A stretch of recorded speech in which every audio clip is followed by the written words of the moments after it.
इराणकडे अजूनही वेळ, त्यांनी शांततेचा मार्ग स्वीकारावा अन्यथा विनाश होईल, डोनाल्ड ट्रम्प यांचा इराणला इशारा।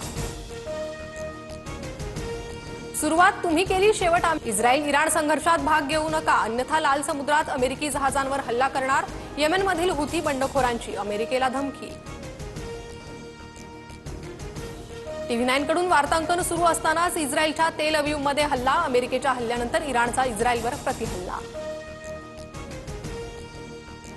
अमेरिकेने इराणवर केलेल्या हल्ल्यानंतर इस्रायलमध्ये आणीबाणी लागू, शाळा कॉलेज बंद, लोकांच्या एकत्र येण्यावर बंदी। युद्धग्रस्त इराणमधून आतापर्यंत 1100 भारतीय मायदेशी, ऑपरेशन सिंधू अंतर्गत भारतीय पुन्हा भारतात परतले। अमेरिकेने इराणवर केलेल्या हल्ल्यानंतर संयुक्त राष्ट्रांकडून चिंता व्यक्त, सदस्य राष्ट्रांनी तणाव कमी करण्याचे आणि त्यांच्या जबाबदारीचे पालन करण्याचे आवाहन। माळेगाव सहकारी साखर कारखान्यासाठी मतदान सुरू, चंद्रराव तावरे, अजित पवार आणि युगेंद्र पवारांमध्ये रस्सीखेच, शरद पवारांचे कार्यक्रम असल्यानं मतदानासाठी जाणार नाही।